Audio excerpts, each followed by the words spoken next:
वक्रतुंड महाकाय सूर्यकोटि समप्रभ निर्विघ्नं कुरु मे देव सर्वकार्येषु सर्वदा मूकं करोति वाचालं पंगुं लंघयते गिरिं यत्कृपातमहं वन्दे परमानन्दमाधवम्।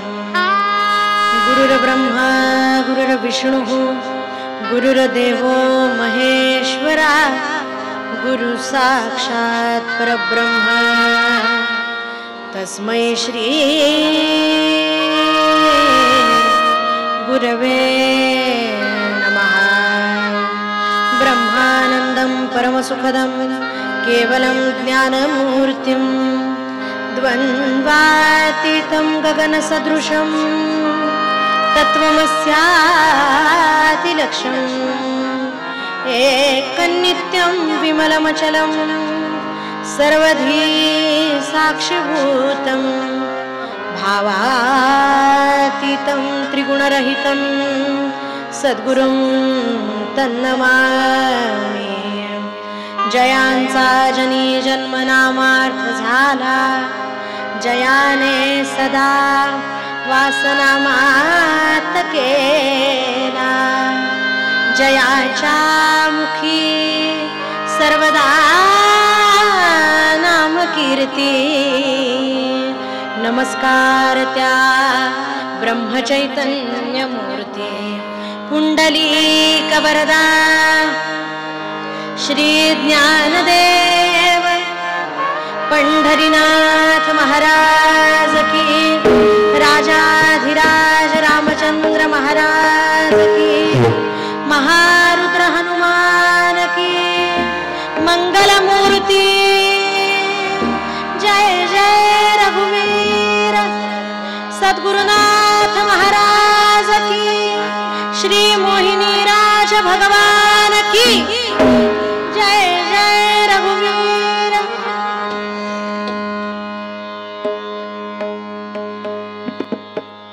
देवर्षि नारद महाराज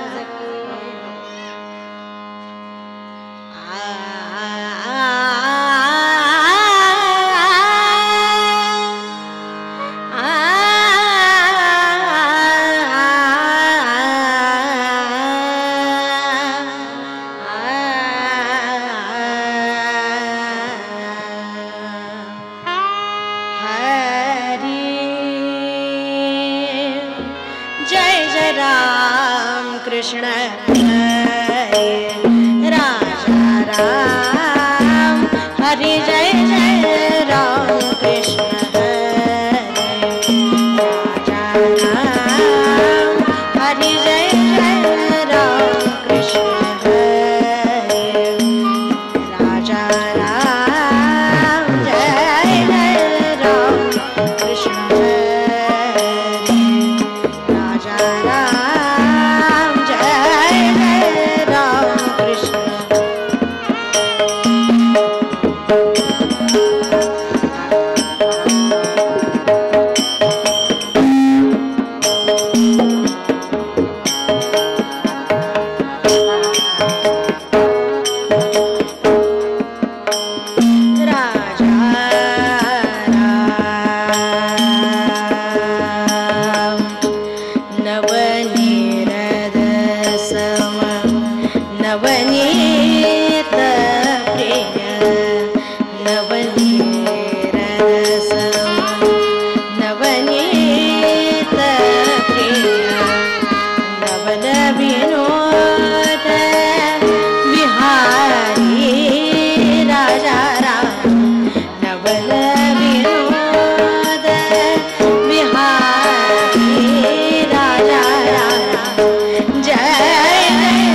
कीर्तन संगे रंगात देहवा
राम राम राम राम राम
माऊली ज्ञानेश्वर महाराज, जगद्गुरु तुकाराम महाराज, मंगलमूर्ती, जय जय रघुवीर.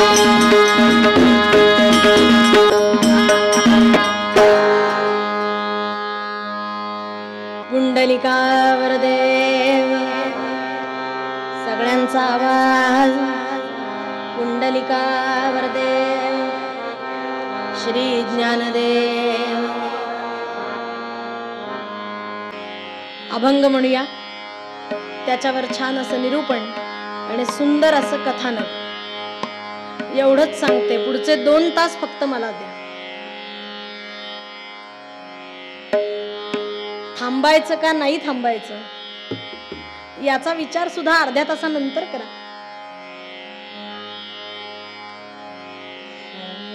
धन्य तो संसारी हरि भक्ति कर, धन्य तो संसारी हरि भक्ति कर, धन्य तो संसारी हरि भक्ति कर.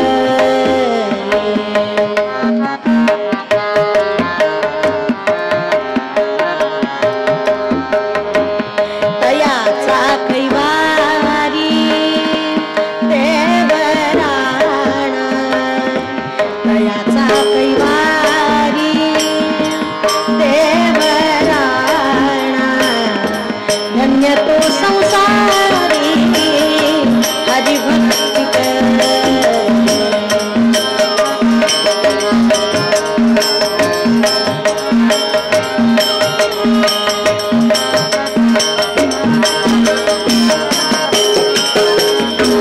देवराणा आहे. अहो इथे एकदा सांगितलेलं माणसं ऐकत नाही. इको 3 वेळा सांगतो, कोण ऐकणार सांग. देवराणा आहे जयाचे मस्तकी, दयासी लौकिकी चालना, धन्य तो संसारी हरि भक्ति कर.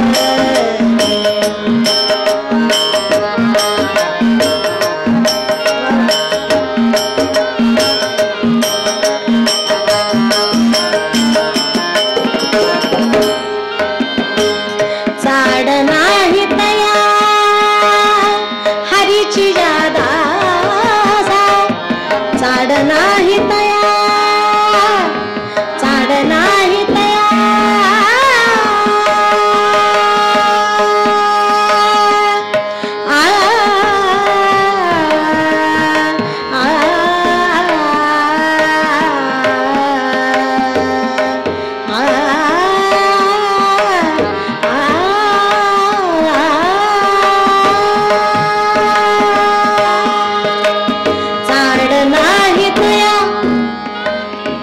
हरीची जादा,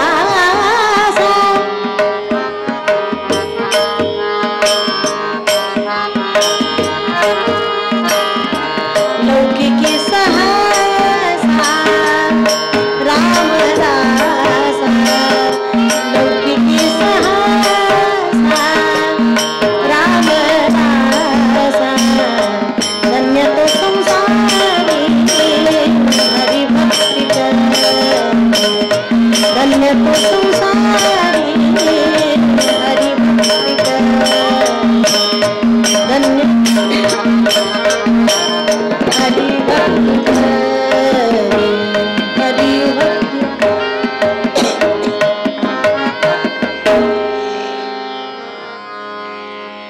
पुंडलिक वरदा श्री ज्ञानदेव पंढरीनाथ.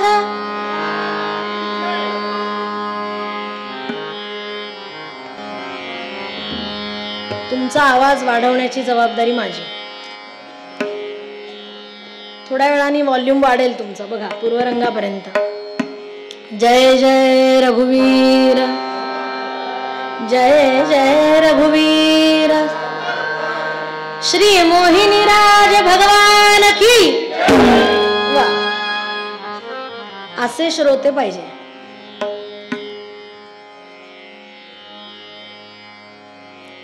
सबंध भारतामध्ये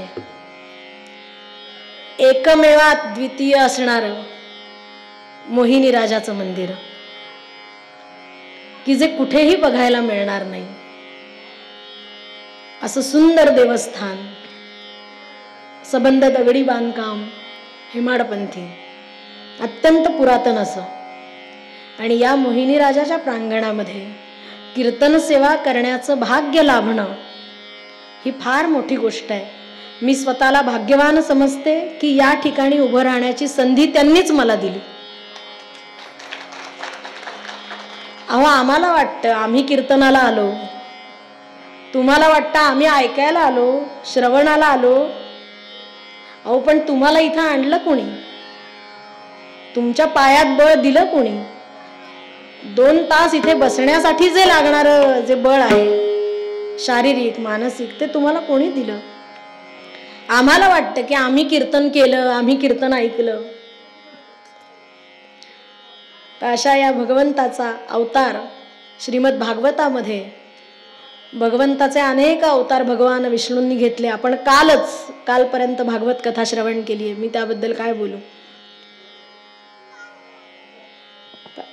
अशा भागवतामध्ये आपण वर्णन ऐकलेलं आहे की भगवंतानं समुद्र मंथनाची कथा जेव्हा आपण ऐकलीत, त्यामधून जे अमृत कलश धन्वंतरींच्या हातामध्ये होतं आणि ते घेण्यासाठी जेव्हा दानवांची गडबड सुरू झाली, तेव्हा भगवंतानं मोहिनी अवतार घेतला. तर अशा भगवंताच्या अवतारासमोर या प्रांगणामध्ये, की जे तीर्थक्षेत्र म्हणून ओळखलं जातं असं नेवास आहे. अहो, याच ठिकाणी आमच्या सकल संतांमध्ये आईच्या जागेवर ठेवावं असे आमचे माऊली. याच नेवास्यामध्ये आपल्याकडे पैसखांब मंदिर आहे, की ज्या ठिकाणी ज्ञानेश्वरी सारखा अद्भुत अशा ग्रंथाची निर्मिती झाली. अशा ठिकाणी यायला मिळणं हे खरंच खूप भाग्याचं आहे. तेव्हा आपल्या सगळ्यांना या गादीवर उभं राहून एकदा नमस्कार करते. आपण सगळेच वयानं, ज्ञानानं, अनुभवानं माझ्यापेक्षा खूप मोठे आहात. आपल्या सगळ्यांना नमस्कार. कीर्तनाकरता 2 नव्हे तर 3 साथीदार आहेत. तेव्हा आपल्या सगळ्यांच्या वतीनं या तिघांना नमस्कार करते आणि निरूपणाला सुरुवात करते. सुरुवातीला जे आपण गायलो तो अभंग एकदा गद्यात म्हणणार आहे. शब्दांकडे लक्ष द्या. धन्य तो संसारी हरी भक्ती करी, तयाचा कैवारी देवराणा. देवराणा आहे जयाचे मस्तकी, तयासी लौकिकी चाड नाही. चाड नाही तया हरीची आदासा, लौकिकी सहसा रामदासा. समर्थ रामदास स्वामींचा अभंग आहे. लौकिकी सहसा रामदासा. अहो, इतका सोपा अभंग आहे की ऐकल्यानंतर आपल्या लक्षात आलं असेल आज निरूपण काय असणार आहे. अभंगाची पहिलीच ओळ काय आहे?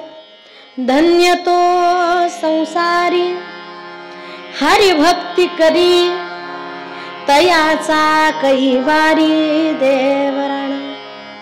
बघा, दाम यमक नावाचा एक अलंकार मराठीमध्ये आपण शिकलो.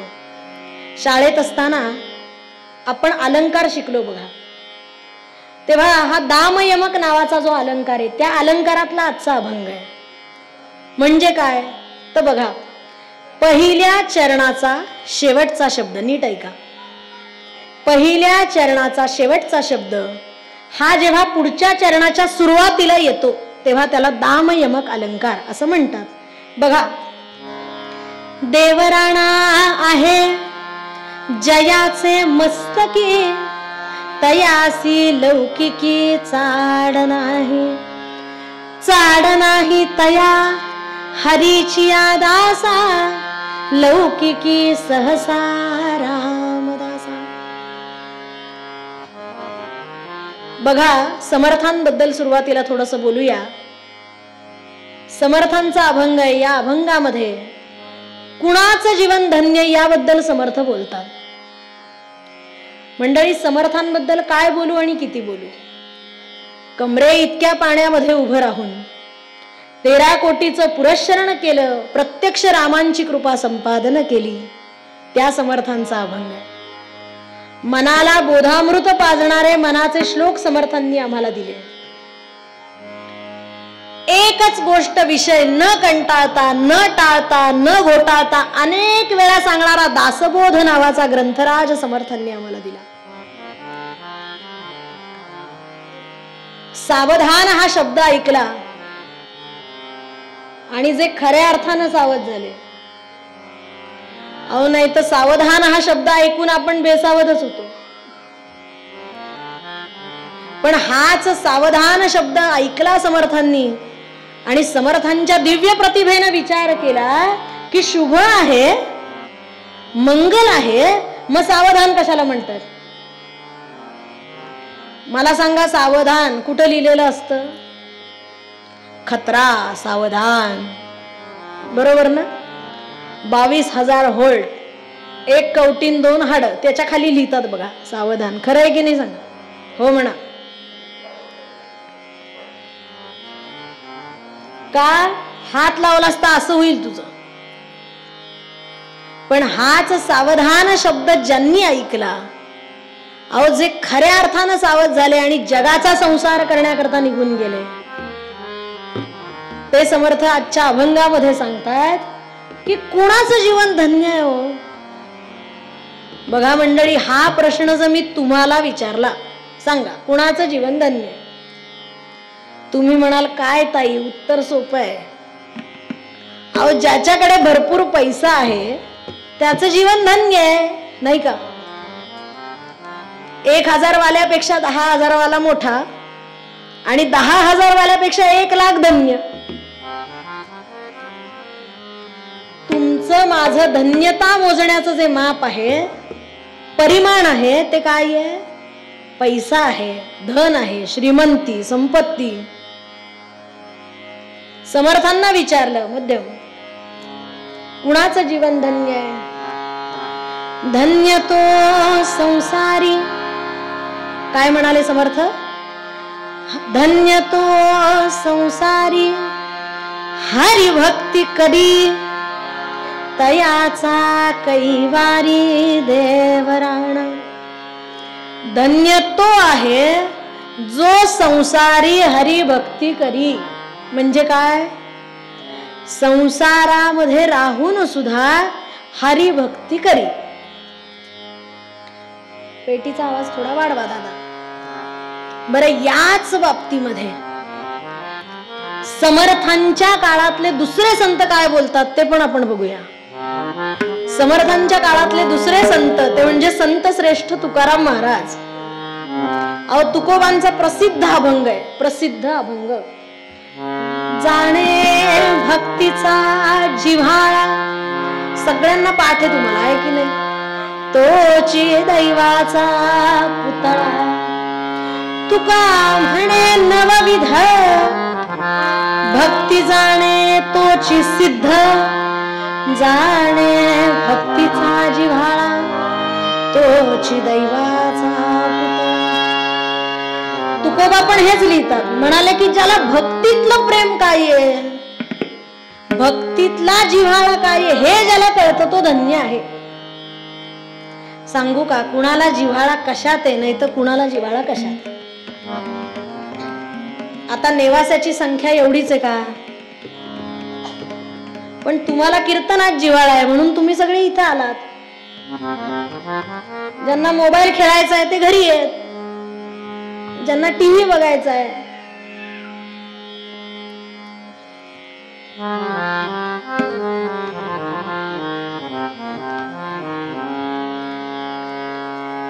कुणाला जिव्हाळा कशात आहे, नाही तर कुणाला जिव्हाळा कशात आहे? बहुतेक आमचेच महाराज आहेत.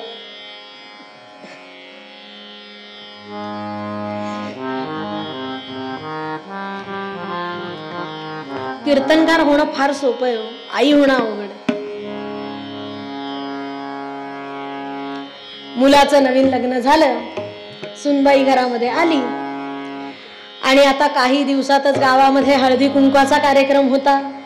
आता नटून थटून सासू सुना निघाल्या हळदी कुंकवाला. ऐकताय ना? आणि प्रत्येक घरामध्ये गेलं की ती सासूबाई जी होती, नीट ऐका बरं, ती काय करायची तर त्या घरातल्या बाईकडनं पाट मागून घ्यायची. म्हणायची बसायला पाट आण पहिल्यांदा. आणि पाट आणणारे आणला की पाटावर सुनेला बसवायची. ऐकताय ना सगळे? स्वतः खाली. आता चित्र उलटय की नाही? आपण काय म्हणायला पाहिजे की सासूबाई तुम्ही पाटावर बसा, म्हणजे म्हणायला पाहिजे. आता ही प्रत्येक घरामध्ये गेली की त्या घरातल्या बाईकडनं पाट मागून घ्यायची. बरं, पाट आणला की पाटावर सुनेला बसवायची, स्वतः खाली बसायची. आणि फिरत फिरत एका घरामध्ये दोघी आल्या, हळदी कुंकू झालं, पण त्या घरातल्या बाईला काही हे पाहावलं नाही. तिनं त्या सासूबाईला आतमध्ये स्वयंपाकघरात नेलं आणि म्हणाली, काय ग, नाही एवढं भांडून पाट मागून घेतलास, पाटावर हिला बसवलंस, फार लाडाची दिसतीये का, नात्यातली वगैरे आहे? ती म्हणाली, नात्यातली वगैरे काही नाहीये, लाडाची तर अजिबात नाहीये. तिने जी पैठणी नेसली ती माझी आहे. आणि म्हणून सांगायचं असं की तुकोबा म्हणाले, जाणे भक्तीचा जिव्हाळा तोचे दैवाचा पुतळा. शब्द किती फार छान वापरला बघा, फार छान शब्द वापरला. तुकोबा म्हणाले, जाणे भक्ती. भक्ती नुसती करायची नाहीये तर ती जाणायची आहे. मुलगी वयामध्ये आली, हळूहळू आईच्या शेजारी स्वयंपाक घरामध्ये कट्ट्यापाशी उभं राहायला लागली.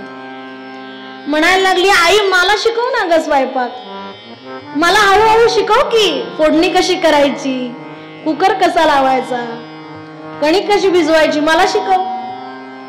आई म्हणाली, बर आज तुला फोडणी कशी करायची, आमटी कशी करायची ते शिकवते. आईच्या बाजूला कट्ट्यापाशी उभी आहे.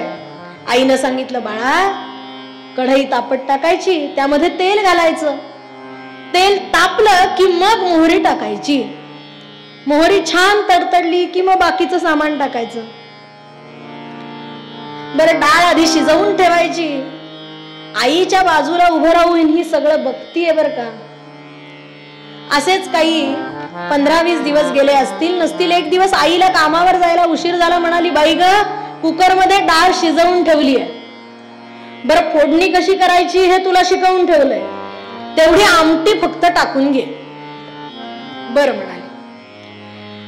आणि हिनं आईनं सांगितल्याप्रमाणे कढई तापत ठेवली, त्यामध्ये तेल टाकलं.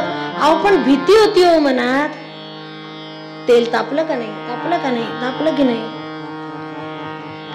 भीती होती. त्यामुळं काय केलं, आधीच मोहरी टाकली. बर, ती मोहरी तडतडलीच नाही, पटापट दुसरं पुढचं सामान टाकलं. काही उपयोग नाही. सगळे म्हणाले, कुणी केली आजची आमटी?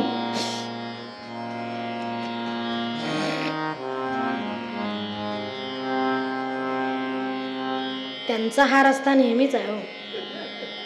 आम्ही आज आलोय. ऐकताय ना? कुठे होते सांगा? ऐकतायत बरं का, सगळे ऐकतायत.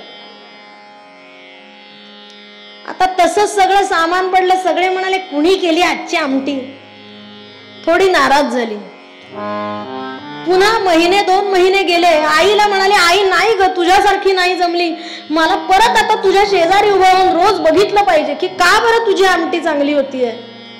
पुन्हा 1-2 महिना आईच्या बाजूला उभं राहून आमटीकडे बघतीये, निरीक्षण करतीये, समजून घेतलं. असाच पुन्हा एकदा प्रसंग आला. आईनं सांगितलं, बाळा आज आमटी तेवढी टाकून घे, डाळ शिजवली आहे, मला उशीर होतोय. आणि हिनं तेल तापत टाकलं, कढई ठेवली, त्यामध्ये तेल घातलं आणि आता मात्र तेल योग्य प्रमाणात तापलं. योग्य वेळी मोहरी पडली, ती छान तडतडली, मग जिरे, मग हिंग, नारळाला हवं तसं तेल सुटलं आणि सगळ्यांनी चाटून पुसून आमटी संपवली. वरती विचारलं, आजची आमटी कुणी केली आहे? आई म्हणाली, आपल्या सोनून केली. का असं का झालं? बघा, सगळ्यात पहिल्यांदा जेव्हा आईच्या बाजूला उभं राहून तिने आमटी शिकली तेव्हा फक्त तिला आमटी कळली होती. नीट ऐका, सगळ्यात पहिल्यांदा जेव्हा आईच्या बाजूला उभं राहिली तेव्हा आमटी कळली. अहो, दुसऱ्या वेळेला स्वतःहून जेव्हा करायला गेली तेव्हा आमटी समजली. आणि तिसऱ्या वेळेला मिटक्या मारत सगळ्यांनी आमटी संपवली तेव्हा तिनं आमटी जाणली. बरोबर ना? आणि म्हणून समर्थ सांगतात की ज्याला भक्तीतलं प्रेम काय आहे, भक्तीतला जिव्हाळा काय आहे, हे ज्याला कळतं ते म्हणाले धन्य आहे. सांगा ना, ज्या गोष्टीनं आम्हाला मानसिक समाधान होतं, मानसिक आनंद मिळतो, मानसिक शांतता मिळते, अहो त्याला म्हणायचं सुख. आणि सांगू का, आता तुम्ही सगळे कीर्तन ऐकताय ना? कीर्तन ऐकणं म्हणजे सुद्धा भक्ती आहे. पण कीर्तन प्रेमाने ऐकलं तर, नाही तर कीर्तन आपलं चाललंय, आपलंही काहीतरी चाललंय, मग त्याला भक्ती म्हणता येणार नाही. कीर्तन ऐकणं म्हणजे पण भक्ती आहे. पण कधी? एक उदाहरण देते म्हणजे तुम्हाला कळेल मी असं का म्हणते. मुंबईला मालाडमध्ये माझी रामनवमीची कीर्तन होती. 9 दिवस प्रचंड गर्दी कीर्तनाला तिथे असते. आणि अगदी पायापासून इथून श्रोते कीर्तनाला बसलेले. आणि एक आजीबाई रोज कीर्तनाला यायच्या. रोज अगदी इथे तबलजी बसलेत ना, त्यांच्या पायाशी खेटून बसायच्या. बर कीर्तन सुरू झालं रे झालं की झोपायचे. बहुतेक लोक कीर्तनात येऊन झोपतात बर का. पण माझे गुरुजी सांगतात, म्हणाले इथं येऊन झोपलास तरी चालेल, अहो इथं झोपेत सुद्धा चांगलंच ऐकशील म्हणाले. घरी जागेपणी वाईट बघशील. आता अगदी पुढे बसायच्या. बरं कीर्तन सुरू झालं की झोपायचं आणि आरतीला उठायच्या. माझं असलं डोकं फिरलं ना, 1-2 दिवस मी बघून घेतलं. बरं त्या झोपायच्या म्हणून मला राग येत नव्हता. लोक माझ्याकडे न बघता त्यांच्याकडे बघत बसायचे. ह्याचं मला जास्त वाईट वाटलं. मी एक काम केलं, त्यांना सोडायला एक नातू यायचा त्यांचा 7-8 वर्षाचा. एक दिवशी मी त्यालाच गाठला आधी कीर्तनाच्या आधी. म्हटलं इकडे रे, तू उद्यापासून तुझ्या आजीला पाठीमागे बसवत जा. तो म्हणला नाही ना ताई, तसं नाही करता येणार. मी म्हणला का? तिला ऐकूच येत नाही ना. मी म्हणला अरे सोन्या, ऐकायला तुझी आजी ठिकाणावर कुठं असते? नाही तरी ती कीर्तन सुरू झालं की झोपते, आरतीला उठते. त्यापेक्षा आणू नको, दुसरीकडे कुठेतरी घेऊन जा, आणू नको. तो म्हणाला ताई आणावंच लागेल. मी म्हणलं का? आई मला 2 रुपये देते. आई म्हणती आपली 10 बाय 10ची खोली. आता मुंबईमध्ये किती घरं लहान असतात तुम्हाला माहितीये. 10 बाय 10ची आपली खोली. ही म्हातारी दिवसभर घरात, नवरा बायकोला काही बोलू देत नाही, काही नाही. जा जरा 2 तास कीर्तनाला घेऊन जा, चॉकलेट खायला 2 रुपये. मी म्हणलं हे बघ बाबा, मी काय फार श्रीमंत नाही, पण मला जी काही आरती मिळणार आहे कीर्तन झाल्यानंतर, लोक मला जी काही आरती देतात, तर म्हणलं मी त्यातले तुला 4 रुपये देईन, चालेल का? बघ म्हणजे. तर म्हणलं बरं ठीक आहे. आणि दुसऱ्या दिवशी त्यानं आजीला आणलं. नाही, पण ज्या रूम मध्ये आमची तिथे व्यवस्था केलेली तिथं तुम्हाला भेटायला आला, आजचे 4 रुपये द्या म्हणून. मी म्हणलं आता आपण दिले पाहिजेत, आपलं ठरलेलं आहे. 2-3 दिवस झाले तो रोज यायचा, मी त्याला 4 रुपये द्यायचे.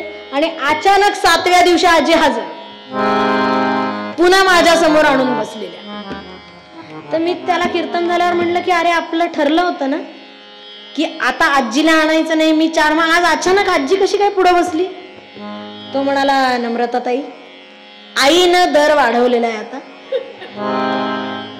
आई आता 5 रुपये देणार आहे, तुम्ही किती बोला. याला भक्ती म्हणता येईल का सांगा? म्हणून मी आधीच म्हणाले की कीर्तन श्रवण करणे ही सुद्धा भक्ती आहे. अहो उलट मी करते ती दुसऱ्या नंबरची असं नाही मी म्हणणार, द्वितीय क्रमांकाची भक्ती आहे, पण तुम्ही करताय ती प्रथम क्रमांकाची भक्ती आहे. आपल्याकडे भागवतामध्ये मध्यम नवविधा भक्ती सांगितली आहे. श्रवणम कीर्तनम विष्णू स्मरणम पादसेवनम अर्चनम वंदनम दास्यम सख्यम आत्मनिवेदनम.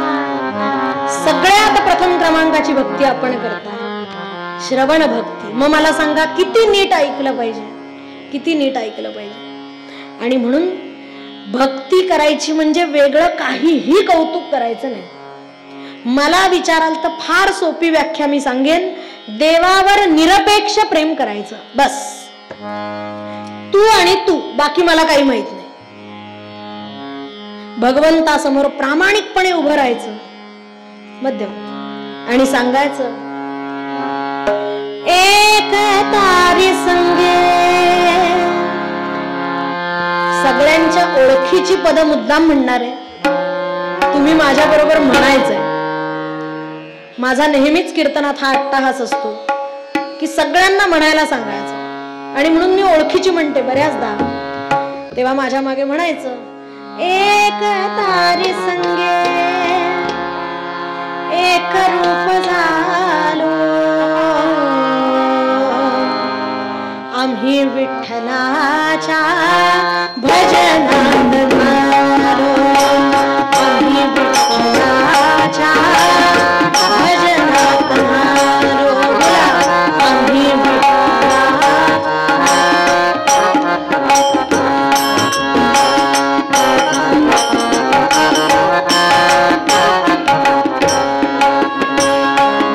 माळ शोभे आत्मरूप शांती, माळ शोभे आत्मरूप शांती, भक्तिभाव दोन्ही धरू टाळ हाती. बोला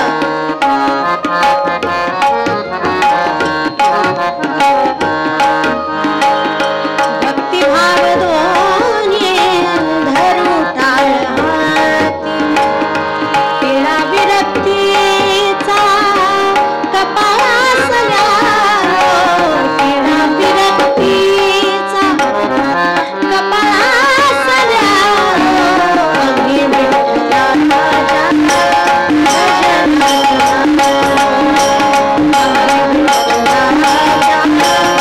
भजनात झालो, आम्ही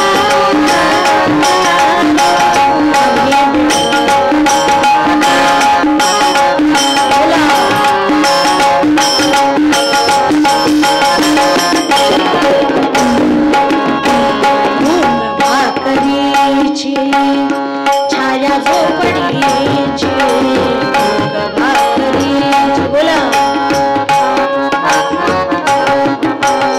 निवाऱ्यास द्यावी उब गोधडीची, निवाऱ्यास द्यावी उब गोधडीची, माझ्या मोह सारे उगाळून प्यालो, माझ्या मोह सारे उगाळून प्यालो, आम्ही विठ्ठलाच्या भजनात झालो.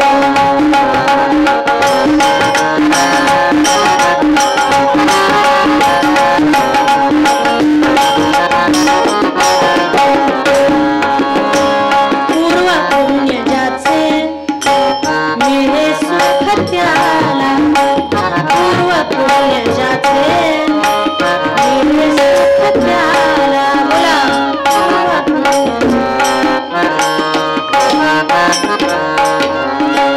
कुणी नाव होये कुणी रंग झाला, कुणी नाव होये कुणी रंग झाला,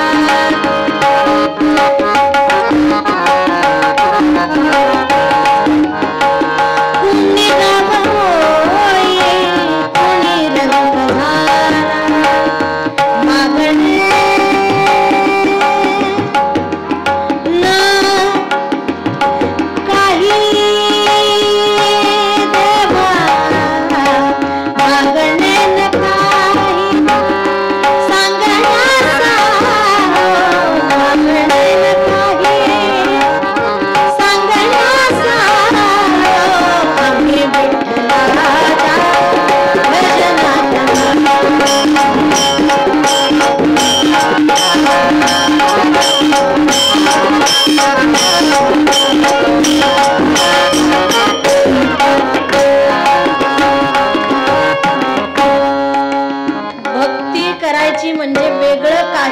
करायचं नाही. मला सांगा, जी भाजी जमली नाही, जी आमटी चांगलीच झाली नाही, ती देवाला नैवेद्य दाखवतो का? अहो, देवाला नैवेद्य करत असताना रोजच्या पेक्षा जास्त चांगलं झालं पाहिजे असा आपला भाव असतो की नाही? आणि म्हणून भक्ती म्हणजे वेगळं काही नाही, देवावर निरपेक्ष प्रेम करायचं, तू आणि तू, बाकी मला काही नको. रागवू नका. पण माणसं सगळीकडचे सगळे प्रयत्न आधी करून बघतात आणि मग देवाकडे येतात.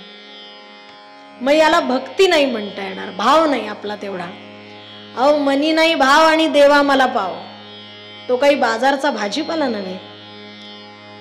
जाता येता अमावस्या पौर्णिमेला कधीतरी तुम्ही नाम घेणार आणि रामावर अधिकार गाजवणार. इतका राम स्वस्त आहे का हो? इतका राम स्वस्त आहे का? आणि म्हणून भक्ती करायची म्हणजे देवावर निरपेक्ष प्रेम करायचं की बस. आणि अशी भक्ती आजपर्यंत ज्यांनी ज्यांनी केली, अहो आजपर्यंतचा इतिहास आहे की ज्यांनी अंतःकरणापासून त्याला हाक मारली आहे आणि तो आला नाही, असं आजपर्यंत झालं नाही. आजपर्यंत झालं नाही. फक्त आपला तेवढा भाव पाहिजे. नरसी मेहताच्या घरी पितृतिथीला जाऊन हा पिंडदान करतो. सजन कसायाला मांस विकू लागतो. नरहरीची नळी फुंकतो. एकनाथा घरी भांडी घासतो. अर्जुनाचे घोडे धुतो. कबीराच्या मागावर जाऊन शेले विणतो. जनाबाईला दळण दळून सहाय्य करतो. मिरेसाठी विष घेतो. संत सखूसाठी सखूक होतो. किती सांगू सांगा.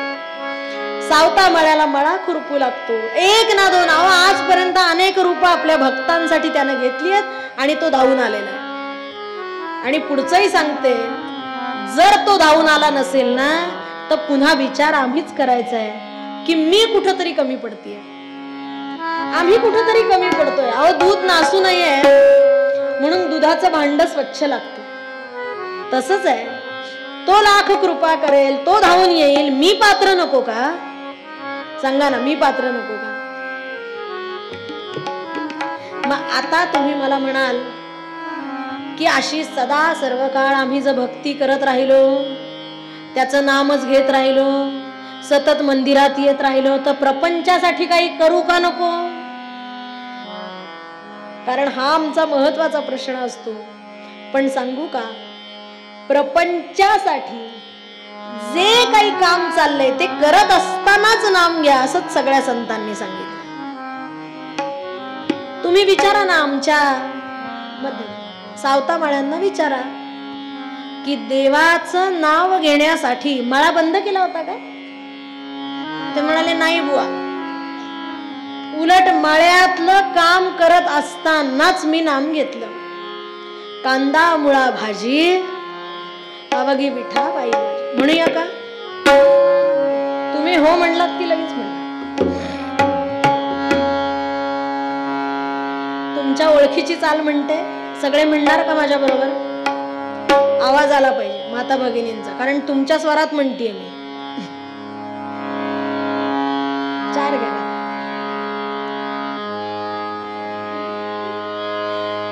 सावतोबांना विचारलं, म्हणाले देवाचं नाव घेण्यासाठी मळा बंद केला होता का?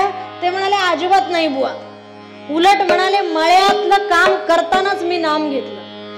कांदा मुळा भाजी, कांदा मुळा भाजी,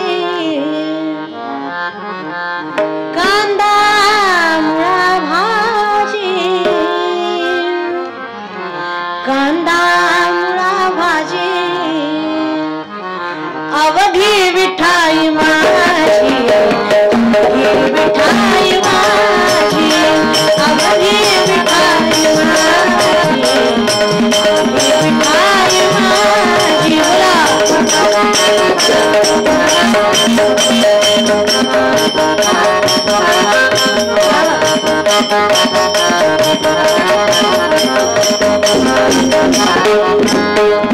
बोला कांदा मुळा भाजी, कांदा मुळा भाजी, कांदा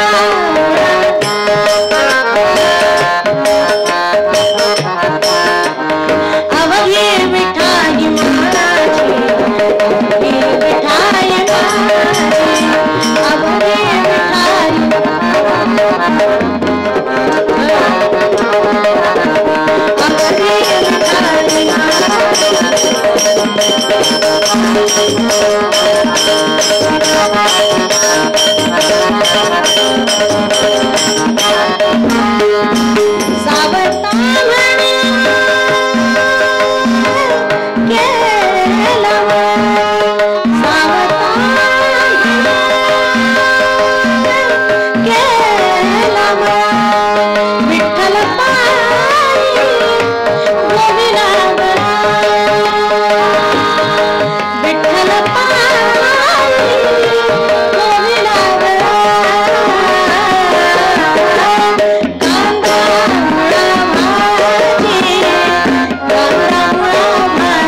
आमच्या नरहरी सोनारांनी त्यांचं ज्वेलरी शॉप कधी बंद केलं नाही.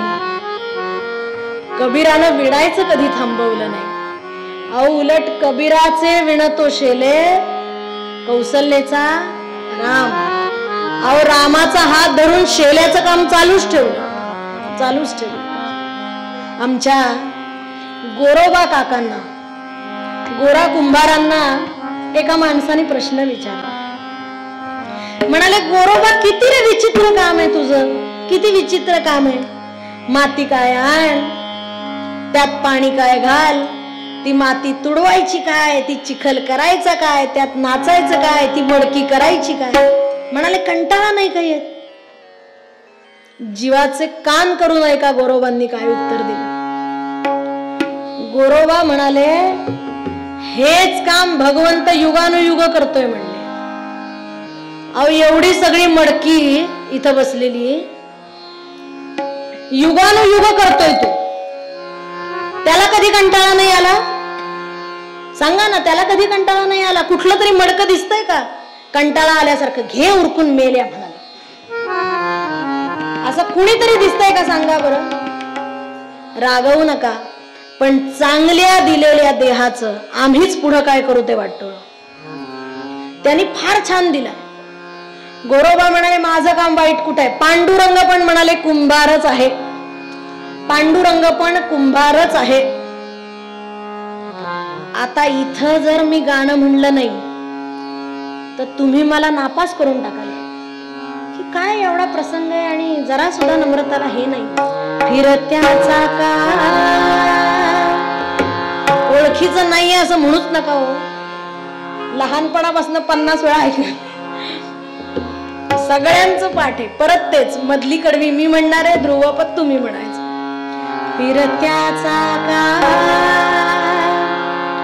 वरती देसी मातीला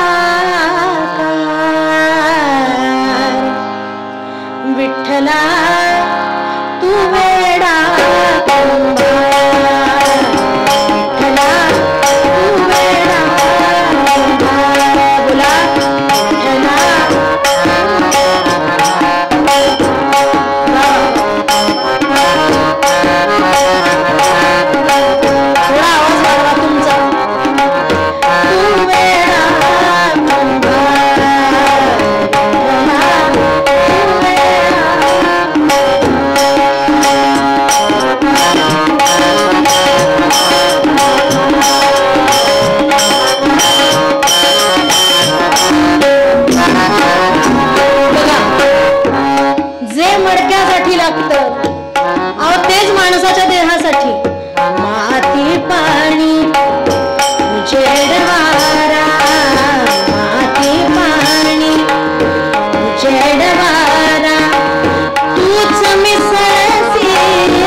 घरामध्ये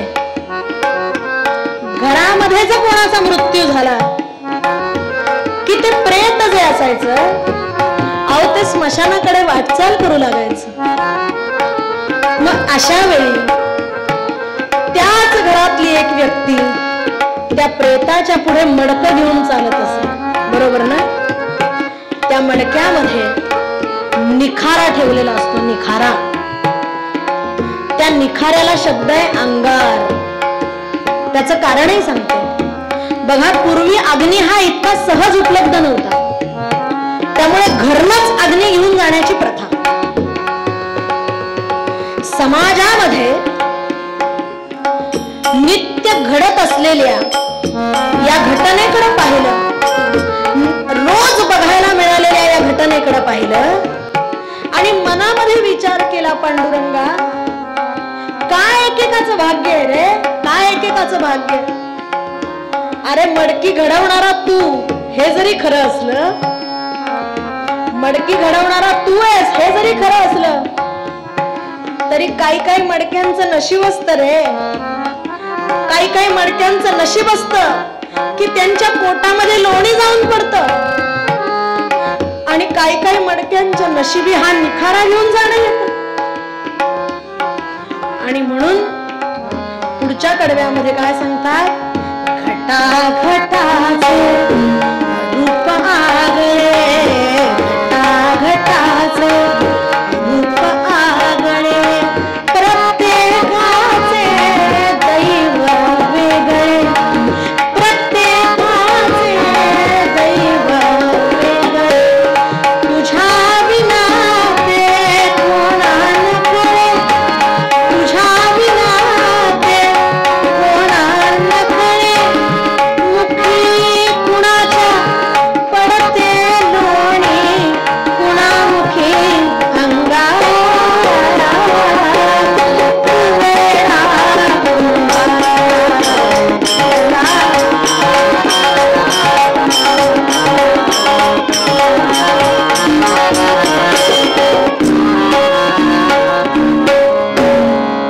आणि म्हणून भक्ती करायची म्हणजे जे हाताने काम चालू आहे ते करत असतानाच नाम घ्यायचंय. जेव्हा वेळ मिळेल, जेव्हा संधी मिळेल तेव्हा लगेच सुरू करायचं. श्रीराम जय राम जय जय राम. बोला श्रीराम जय राम जय जय राम, श्रीराम जय राम. आणि लक्षात घ्या, मला वेळच नाही किंवा मला वेळच नसतो याच्यासारखं जगातलं खोटारडं वाक्य नाही. हे जगातलं खोटारडं वाक्य आहे. आमचे गोंदवलेकर महाराज म्हणाले, जुलाब सुरू झाल्यावर कुठनं वेळ काढतो रे? नाम घ्यायला तुला वेळ नाही, बरं एक माळ करायला किती वेळ लागतो सांगा ना? 2 मिनिटं तरी लागतात का? तेव्हा हाताने काम, मुखाने नाम. आता तुमच्यापैकी एखादा मला म्हणेल की आता जो नियम तुम्ही सांगितला कुठला, की काम करत असतानाच नाम घ्या, बरोबर आहे? आता एखादा माझ्याशी भांडायला येईल की हा विषय चोराला पण लागू आहे का? अहो, एखादा चोर म्हणू शकतो की 5 पिढ्या आमच्या या व्यवसायात आहेत. सोपं आहे का? 1 नाही 2 नाही 5 पिढ्या या व्यवसायात आहेत. बर, चोरी करणं सुद्धा सोपी गोष्ट नाही, लक्षात घ्या. कुठं पोस्टात जा, कुठं बँकेत जा, कुठं एसटी, रोजच्या रोज कामावर जायला पाहिजे हो. घरी बसून कोण पैसे देते? बर, समजा एखाद्याचं पाकिट मारलं, त्यांनी आपल्याला पाहिलं तर किती धावायला लागतंय. पुढे ऐका, समजा सापडलो तर पुन्हा मार खावा लागतो. घामाचा पैसा आहे हो, फुकट आहे का? तुम्हाला सांगू का, काय चोर तर असं पण शिकवणारे असतात. ते म्हणाले, सांगू का तुम्हाला, एकदा मठात जाऊन दर्शन घेतलं ना की भीती वाटतच नाही हो. भीती वाटतच.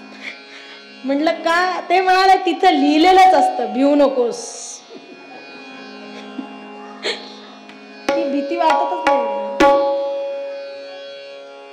आता हे जे स्वामींचं विधान आहे ते चोरासाठी लागू होईल असं मला म्हणायचं नाहीये, पण सांगायचं असं, गमतीचा भाग सोडून द्या. बघा, भक्ती करायची म्हणजे वेगळं काहीही करायचं नाही. मागचे 7 दिवस श्रीमद भागवताची कथा श्रवण करण्यासाठी आपण ज्या संख्येनं उपस्थित राहिला होतात, तुम्हाला वाटेल मला कसं कळलं. मी बघत होते घरी सगळं. तुम्ही इथे बसून श्रवण केलं असलं तरी मी तिकडून केलेलं आहे. तेव्हा भक्ती म्हणजे वेगळं काय असतं. रोज मला इथे या वेळेत पोहोचायचंय का तर मला ऐकायचंय, ही जी तुमची श्रवणासाठीची धडपड होती ती मी पाहिलेली आहे. समर्थ सांगतात, जेथे नाही श्रवण स्वार्थ तेथे कैचा हो परमार्थ. मागे केले तितुके व्यर्थ श्रवणे विण होतच आहे. त्यामुळे काय श्रवणाचा फायदा आहे सांगा ना. आणि ते श्रवण तुम्ही मागचे 7-8 दिवस करताय आणि इथून पुढचे 3 दिवस पण करणार आहात, बरोबर ना. म्हणजे तुम्ही उद्या यावं म्हणून मी हे बोलते हो, त्यात माझा स्वार्थ आहे. तेव्हा हे जे करताय ही सुद्धा भक्तीच आहे. आणि म्हणून समर्थ सांगतात की कुणाचं जीवन धन्य आहे, तर म्हणाले, धन्य तो संसारी हरिभक्ती करी आणि मग तयाचा कैवारी देव. अशी भक्ती जे करतात की जे संसारामध्ये राहून सुद्धा हरीची, पुरुषोत्तमाची, नारायणाची भक्ती करतात, ते धन्य.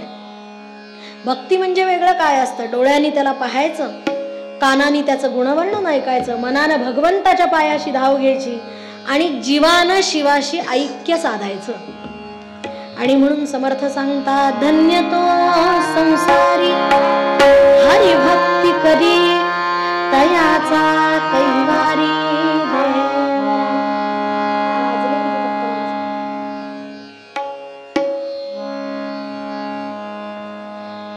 काय पूर्वरंग लांबला तर उद्या तुम्ही कुणीच यायचं नाही. कीर्तन कसं झालं याला महत्व नाहीये, किती वेळात झालं याला महत्व आहे. पण तुम्ही सगळे असा विचार करणारे नाही आहात असं मला वाटतंय, हो ना. फारही अंत बघणार नाही मी. पूर्वरंग आटोपते. सुंदर असा चरित्र भाग आपण बघूया. अतिशय गोड आणि सुंदर असा आख्यान सांगणार आहे. मूळ अभंगामध्ये समर्थ सांगतात की अंतःकरणापासून त्याला हाक मारली की तो नक्की येतो. मग किती दिवसात येतो, काय साधन करावं लागतं, आख्यानामध्ये बघू. मूळ अभंगामध्ये समर्थ म्हणाले, धन्य तो संसारी हरि भक्ती धन्य तो संसारी हरि भक्ती धन्य तो संसारी हरि भक्ती.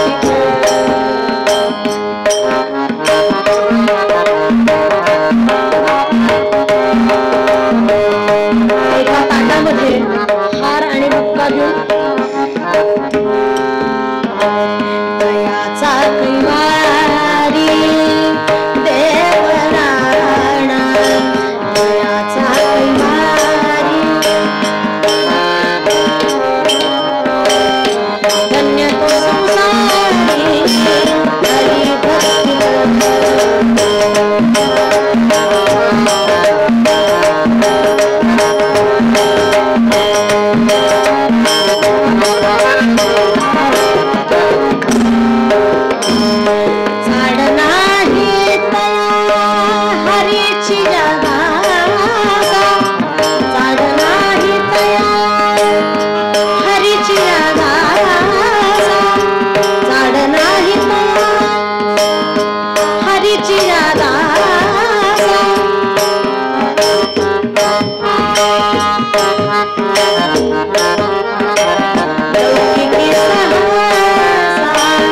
राम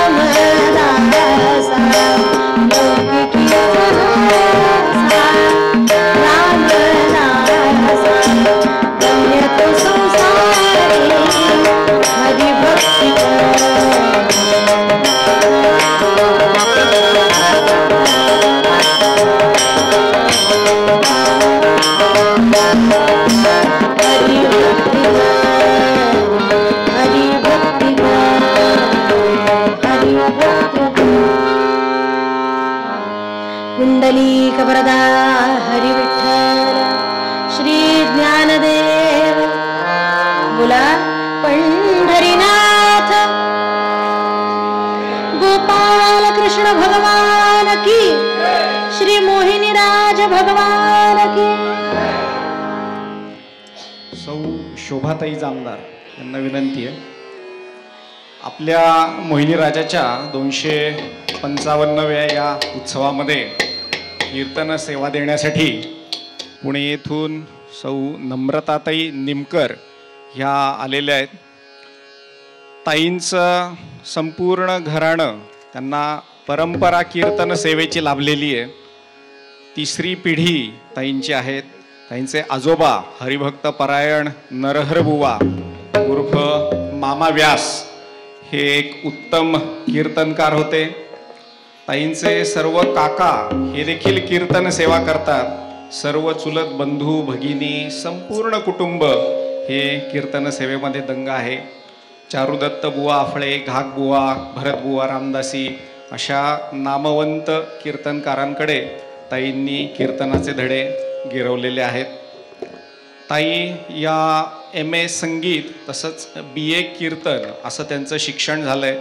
12वीत असताना मराठी या विषयामध्ये बोर्डामध्ये सर्वात प्रथम क्रमांक त्यांनी पटकावलेला आहे. ब्रह्मचैतन्य गोंदवलेकर महाराजांचा अनुग्रह आणि आशीर्वाद ताईंच्या पाठीशी आहे. वयाच्या 16व्या-17व्या वर्षापासून ताईंची ही कीर्तन सेवा अखंडितपणे चालू आहे. ताईंना आज हार्मोनियमवर साथ देणारे साथीदार त्यांचे जीवनसाथीच आहेत. श्री चिंतामणी निमकर हे त्यांना साथ देत आहेत. त्याबरोबर तबल्यावरती नंदकुमारजी भांडवलकर हे साथ देत आहेत. भीमसेन जोशी आणि अन्य अनेक दिग्गज कलाकारांना ज्यांनी साथ केली असे नंदकुमारजी, नुकताच त्यांना लता मंगेशकर पुरस्कार मिळालेला आहे. आणि तुमच्या सर्वांचे परिचित सनईवरती आपले अनिलजी तोडकर हे अनेक वर्षापासून इथे संगीत सेवा देत आहेत. या सर्वांचं मोहिनीराज देवस्थान संस्थान A288च्या वतीने स्वागत.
घरातल्या सेवेबद्दल त्यांना धन्यवाद देते.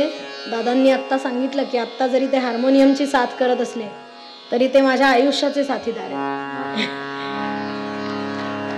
तेही कीर्तनकार आहेत, गेली 20 वर्ष तेही कीर्तन करत आहेत. तसंच महाराष्ट्रातले सगळे कीर्तनकार, नामवंत कीर्तनकार जे जे तुम्हाला माहिती आहेत त्या सगळ्यांना त्यांनी वाजवलंय, म्हणजे हार्मोनियमवर. कीर्तन विश्व नावाचं जे चॅनेल आहे त्याच्यावर तुम्ही अनेक कीर्तनं जर बघितली तर त्या सगळ्यामध्ये त्यांनी साथ केली आहे. काकाईंनाही तुम्ही बघितलं असेल. तर असे साथीदार माझ्यासोबत मला आज या ठिकाणी मिळाले. दोघांनाही पुन्हा एकदा नमस्कार. मध्यंतरातल्या कीर्तनाच्या नियमाप्रमाणे थोडंसं भजन करूया. अगदी 2 मिनिटं नाम घेऊया. हातानं टाळी, मुखानं नाम, गोड आवाजात सगळे मिळून भजन करूया आणि मग आख्यानाकडे जाऊया. माझ्या मागे म्हणायचं, रघुपती राघव राजा राम पतित पावन सीताराम. बोला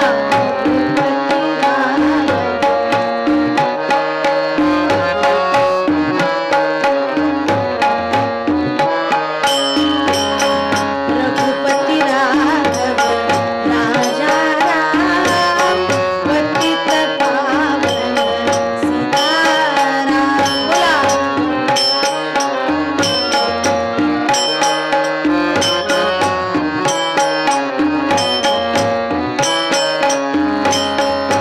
रघुपती राघव राजा राम पतित पावन सीताराम. बोला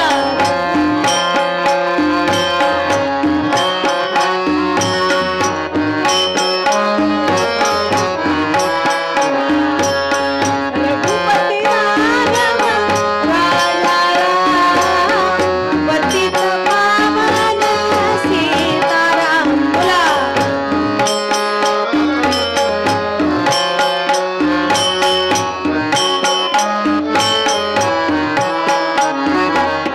रघुपती राघव राजा राम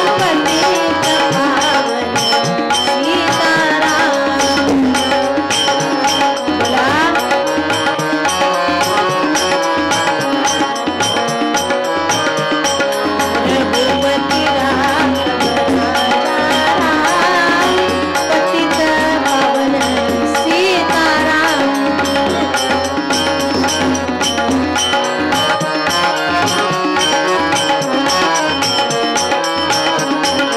रघुपती राघव राजा राम पतित पावन सीताराम.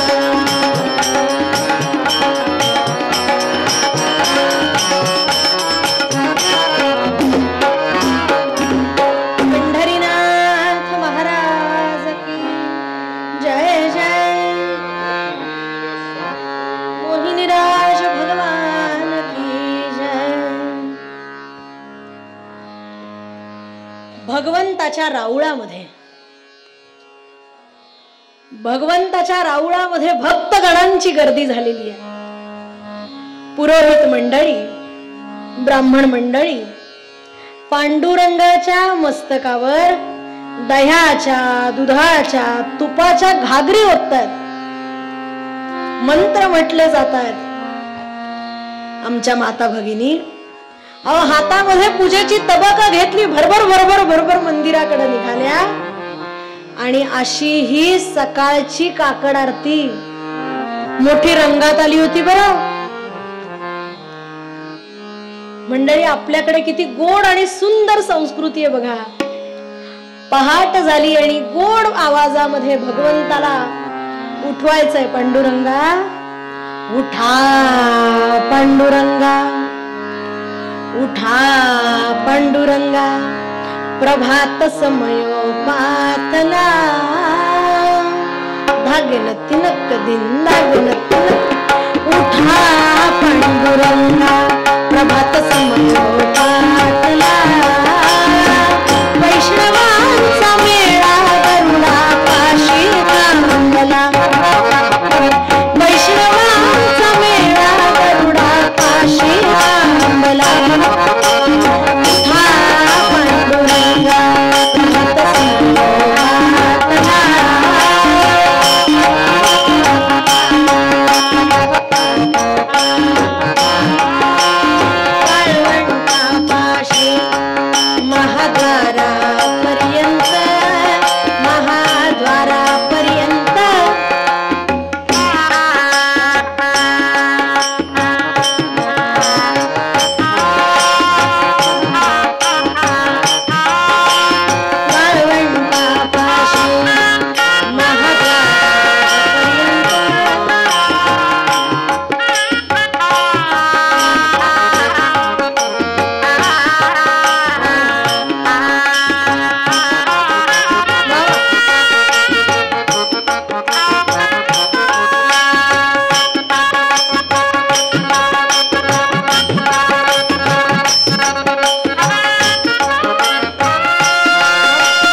उठवताना सुद्धा देवाला कसं उठवायचं, किती गोड आणि सुंदर संस्कृती आहे बघा आमची. अहो गोड प्रेमानं हाक मारायची, देवा उठताय ना. नाही तर आपण अहो घरात पोराला उठवताना सुद्धा कसं वस्कन त्याच्या अंगावरच जायचं, वस्कन, की त्या बिचाराला वाटलं पाहिजे कुणीतरी बॉम्ब आपल्या अंगावर टाकले. आपल्याला वाचा किती छान दिली देवानी, सांगा बरं. आपण खोटं बोलू नये, आपण अभद्र बोलू नये. माणसं हल्ली गोड बोलायला पण तयार नसतात हो. आज आम्ही येताना, आता प्रत्येक चौकाला की 3 रस्ते होते. ते म्हणायचे सरळ जा मंदिराकडे, पण सरळ जाताना सुद्धा 3 रस्ते होते. तर मी म्हटलं चुकण्यापेक्षा कोणाला विचारू, म्हणून एका माणसाला विचारलं, म्हटलं का हो हा रस्ता कुठं जातो? ते म्हणले बांधल्यापासून कुठंच गेला नाही. हे काही उत्तर आहे का सांगा? पण चांगलं बोलायचं नाही, गोड बोलायचं नाही. एकांची दिंडी चालली होती बरं का, स्मशानात नेत होते अंत्यकर्म करायला. आम्ही बाहेर गावावरून आलो. आता आमच्या सोसायटीपाशी खूप गर्दी दिसली, म्हणून मी घाबरून एका मागच्या माणसाला विचारलं, म्हणलं काका कोण गेलो? ते म्हणे जो मेलाय ना तो गेलाय. आता काय जिवंत माणसाला नेणार आहेत का? पण चांगलं बोलायचं नाही, गोड बोलायचं नाही. काय पैसे पडतात का गोड बोलायला? पण असं ठरवलेलंच आहे आपण. असो, माझा काही विषय असा तो नव्हे. मुद्दा असा की गोड प्रेमानं हाक मारली, देवा अहो उठताय ना. प्रभात झाली आणि मंडळी ती काकड आरती कधी संपली अहो कुणालाच कळलं नाही. सगळे जण त्या भावानुभावामध्ये, आत्मानंदामध्ये डुंबून गेलेले होते. तुम्हाला सांगते, भक्तगण आपापल्या घरी निघून गेले. आणि एका कोपऱ्यामध्ये एक मुलगा तसाच उभा होता. कसा? गुडघ्यापर्यंत धोतर नेसलेलं, बाराबंदी घातलेली, हातभर शेंडी पाठीमाग, गळ्यामध्ये तुळशीची माळ, गोपीचंदनाचा टिळा, गोड दिसत होता. लक्षात घ्या, शेंडी हे आपल्या भारतीय संस्कृतीचं प्रतीक आहे बरं का. हल्ली या सगळ्या प्रतीकांची टिंगलटवाळी होत असताना आपल्याला दिसते. विवेकानंदांनी एके ठिकाणी फार छान म्हणलंय, on the basis of the god don't ask how and why. का आणि कसं तुम्ही आम्हाला विचारू नका. आम्ही तुमच्या संस्कृतीला नावं ठेवत नाही, तुम्ही आमच्या संस्कृतीला नावं ठेवू नका.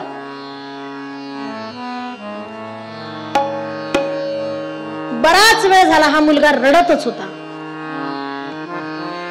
दुसऱ्या कोपऱ्यामध्ये एक मुलगी उभी होती परकरात, 2 वेण्या घातलेल्या, रुपया एवढं ठसठशीत कुंकू लावलेलं, हातभर बांगड्या घातलेल्या. पुन्हा मगाचा विषय, याच्याकडे पाहिलं आणि म्हणाली, का रे रडतोस? भानावर नव्हते. पुन्हा विचारलं, का रडतोस? तो म्हणाला, मी कुठं रडतोय? आत्ता पाहिलं मी तुला रडताना, खरं सांग. तो म्हणाला, अगं हा माझा पांडुरंग किती गोड दिसतो नाही? अगं बघत राहावं आणि बघत राहावं. आमची अवस्था आता अशीच झाली हो. आल्या आल्या दर्शन घेतलं, मोहिनी राजांसमोर उभं राहिलो. इतकी सुंदर आणि विलोभनीय अशी मूर्ती आहे, इतकी सुंदर मूर्ती, वालुकामय असणारी मूर्ती, तेजपुंज. असं वाटतं उभं राहावं, फक्त उभं राहावं समोर, काही बोलू नये, काही नाही, काही मागू नये.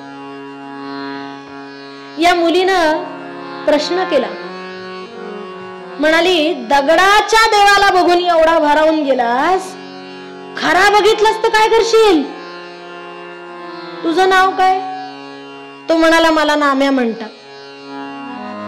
मग त्यांनी विचारलं, तुझं नाव काय? ती म्हणाली, जनाबाई. कुठे राहतेस तू? कुठे राहतेस? जनाबाईंच्या डोळ्यात पाणी आलं. कसलं घर आणि कसलं दार. गावामध्ये भिक्षा मागते, उरलेला वेळ रावळामध्ये असते, हिरवळीवर पडून आकाशाचं पांघरून घेते. मला घर नाही, मला दार नाही. तस दिशी नामदेवांच्या डोळ्यात पाणी आलं. वाक्य नीट ऐका मंडळी. दुसऱ्याचं दुःख ऐकून ज्यांच्या डोळ्यात पाणी येतं ना, त्या माणसाला संत म्हणतात. मग त्यानं धोतर नेसलं तरी संत आणि पॅन्ट घातली तरी संत. माझ्या घरी येशील राहायला? हो येईन की. अहो लगेच आईला विचारलं, परवानगी काढली, राहायला जागा दिली, गाईचा गोठा स्वच्छ केला, राहायला जागा दिली. जनाबाई विचारतात, नामदेवा अहो दगडाच्या देवाला बघून एवढा भारावून गेला, अहो खरा बघितलात तर काय कराल? अगं मी खरा सुद्धा पाहिलाय म्हणाले, मी खरा सुद्धा पाहिलाय, तो माझ्या बरोबर बोलतो, जेवतो, अगं एकदा तर दूध सुद्धा पिलाय माझ्या हातून. खरंच? हो म्हणे. मग मला पण त्याला जवळनं पाहायचं. आपण जेव्हा दर्शनाला जातो, लोक आम्हाला सांगतात आत्ताच जाऊन आलो, आत्ताच जाऊन आलो, अर्धा तास उभं होतो समोर, अर्धा तास. मी म्हणलं काका अर्धा तास उभं होतात, मग आज कुठल्या रंगाचं पितांबर घातलंय भगवंतानी? ते म्हणाले तेवढंच नाही पाहिलं. अहो आपण नुसता देव सुद्धा धड बघत नाही. अर्धा तास उभं राहून भल्या गृहस्थानं तेवढंच पाहिलं नाही, मग काय पाहिलं तुम्ही? मी खरा सुद्धा पाहिलाय. ती म्हणाली मला पण त्याला बघायचंय, तुमच्यासारखं पाहायचंय. ते म्हणाले अगं हो हो हो, काही काळ काही वेळ आहे की नाही.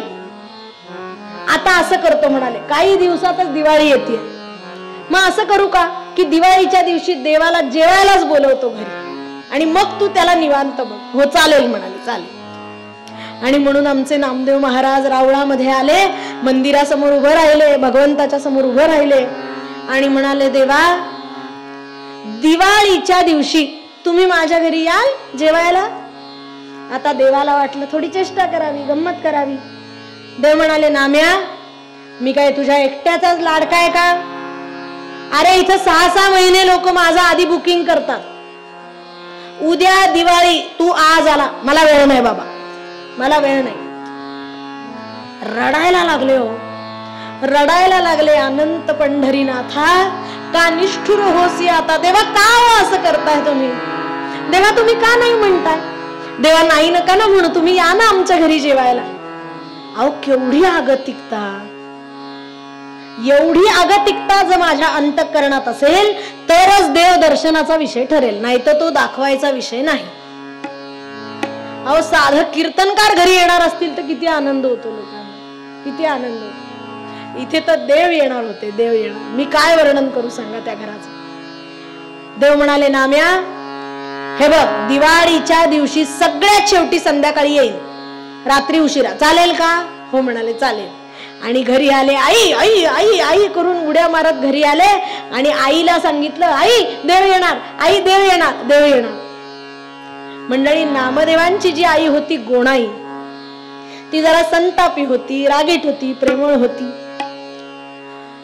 गोणाईनं विचार केला, माझ्या नाम्याने बोलवलेला देव आहे, इतरांनी फुकट का बघावा? बरोबर ना?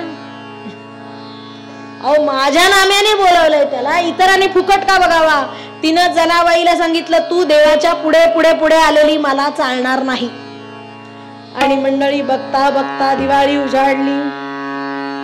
घराघरामधून गोड सुगंध दरवळायला लागले, जिकडे तिकडे वरती खाली दिव्यांचा झगमगाट. आणि बघता बघता दिवाळी उजाडली. मात्र तुम्ही म्हणाल लगेच कशी उजाडली? अहो आम्हाला कीर्तनकारांना मिळालेलं वरदानच आहे. आम्ही कुणाला कितीही वर्ष पुढे नेऊन ठेवतो आणि कितीही वर्ष मागे नेऊन ठेवू शकतो. आम्ही सांगतो ना की मुलगा 12 वर्षाचा झाला, आता मला सांगा संबंध 12 वर्षाचं चरित्र सांगत राहिले तर रात्रीचे 12 वाजतील की नाही? आणि बघता बघता दिवाळी उजाडली. आमच्या जनाबाईनं देव येणार देव येणार देव येणार म्हणून राब राब राबून सगळं घर चकाचक करून टाकलं.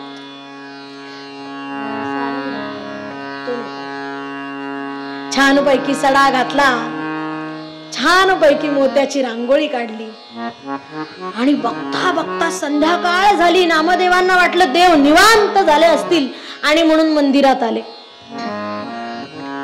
मागच्या दारानं आत गेले आणि म्हणाले, देवा चला जायचं ना घरी जेवायला? म्हणाले, नाम्या तूच बघ आता बाहेर गर्दी. अरे पुजाऱ्यांनी पडदा उघडल्यानंतर कुणीतरी इथं पाहिजे की नाही? सांग ना, काळजीवाहू सरकार पाहिजे की नाही कुणीतरी? आता काय करूया? म्हणाले आपण एक काम करू,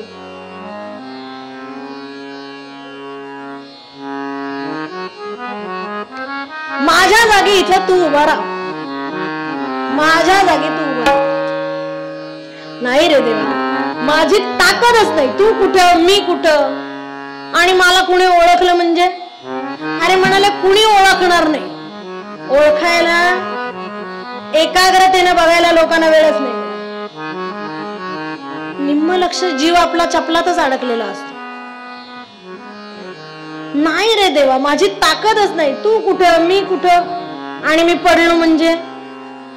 अरे पडशील कसा? मी उभा करतोय तुला, म्हणूनच घाबरतोय. म्हणाले महाराष्ट्रात उभे करणारेच पाडतात ना, आपल्याकडे असं काही नाही. म्हणाले आपल्याकडे काही नाही, काळजी करू नका.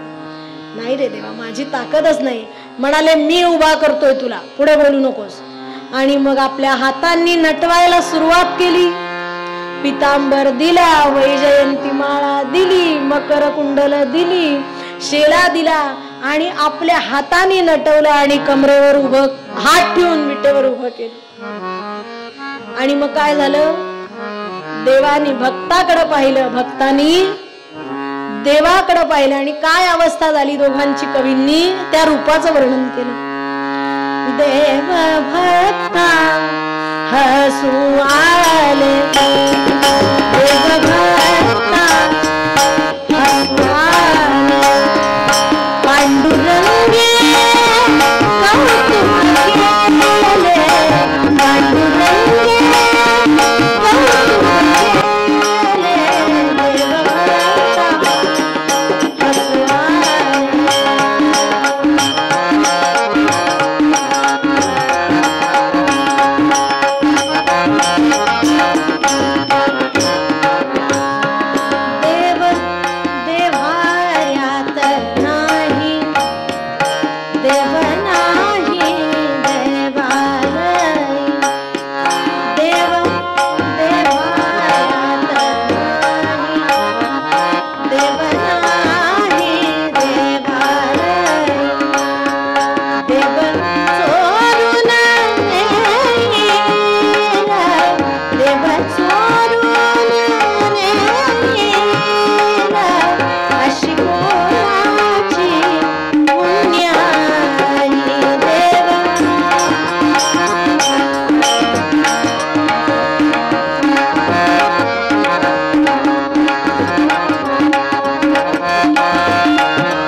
विटेवर उभं केलं आणि उमऱ्यापर्यंत देव गेले, परत माग आले. म्हणाले नाम्या, उभं राहायचं म्हणजे उभंच राहायचं, बसायचं नाही, हसायचं. आणि तिसरी महत्वाची गोष्ट, दिवाळीचे दिवस आहेत, पुजारी पडदा उघडेल, भक्तगण एकदम आत येतील, लाडू, करंजा, चकल्या, चिवडा, फराळाचं पुढे ठेवतील, ते खायचं. सगळ्या सूचना दिल्या आणि भगवान नामदेवांच्या घरी आले. मी मगाशीच म्हटलं की ज्या घरात देव जेवायला येणार त्या घराचं वर्णन मी काय करू. बसायला पाट, टेकायला पाट, चांदीचं ताट, रांगोळीचा थाट, उदबत्त्यांचा घमघमाट, आणि देव जेवायला बसले. आता मला सांगा, देवाला जेवायला काय केलं असेल? सांगा बरं, देवाला जेवायला काय केलं असेल?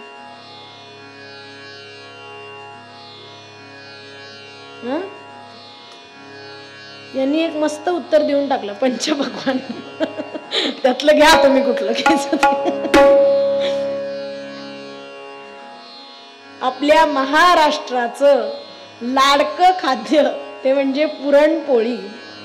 आपल्याकडे बघा तुम्ही, कुठलाही देव असू दे, महाराष्ट्रातला म्हसोबा असू दे, खंडोबा असू दे, भैरव असू दे, देवी असू दे, आपल्याकडे कुठल्याही देवाच्या कुळाचाराला, कुळधर्म कुळाचाराला, आजही मी पुरणपोळी खाल्ली मगाशी. त्याची सगळी मागची कथा पण मी श्रवण केली की काय नैवेद्य असतो, कुठून कुठून तो येतो, तेही सगळं श्रवण केलं. तर पुरणपोळी करणं आहे ना ते आता फार सोपं झालंय. ग्लोबलायझेशनचा जमाना आहे, बाजारात जायचं, पुरण यंत्र आणायचं, फार अवघड नाही हो राहिलं. पण त्या काळी एक शेराचं पुरण म्हणलं की 2 बायकांचं मरण असायचं. खरंय की नाही सांगा? ते पाटा, वरवंटा, वाटा, आणि मग एवढ्या कष्टानं आमच्या गोणाईनं ती पुरणपोळी केलेली. पण तिनं नामदेवांना सांगून ठेवलेलं की ही देवाच्या पुढे पुढे आलेली मला चालणार. तिने सांगितलं माझ्या नाम्याने बोलवलेला देव आहे, हिने का फुकट बघावा, माझ्या नाम्याने त्याला बोलवलंय. आणि एक एक एक पदार्थ पानामध्ये वाढून झाला. गरम गरम पुरणपोळी आमची गोणाई करती का तर भगवंताच्या पानामध्ये गरम गरम पुरणपोळी वाढायची. आणि इकडे बाजूच्या खोलीमध्ये आमच्या जनाबाई उभ्या, अहो देव येणार, देव येणार, देव येणार म्हणून राब राब राबून सगळं घर चकाचक केलेलं आणि वाट बघत बसली. हो, तुम्हाला माहितीये ना की पूर्वीच्या काळी प्लायवूडची दारं नव्हती बघा, दगडी दारं असायची, त्याला 1000 फटी असायच्या. आणि त्या फटींमधनं तिनं भगवंताला पाहिलं मात्र आणि भारावून गेली. हो, भारावून गेली. वा रे वा देवा, काय तुझा प्रकाश, काय तुझं तेज, काय तुझं रूप आहे. तुला बघत राहावं, बघत राहावं आणि बघत राहावं देवा. आज कळलं मला, युगानुयुगे ऋषी मुनी साधू संत संन्यासी बैरागी तुझ्यासाठी वेडे का झाले ते आज कळलं मला देवा.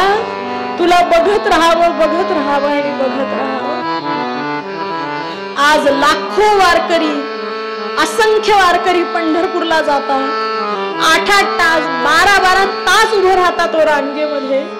पण मी तुम्हाला एक प्रश्न विचारते, ते सावळं परब्रह्म डोळ्यांनी एकदा पाहिल्यानंतर डोळे नाही पाणावले तरच नवल. तो मराठी माणूसच नाही हो की ज्याच्या डोळ्यात पाणी येणार नाही. तुम्ही तर सगळे खूप भाग्यवान आहात.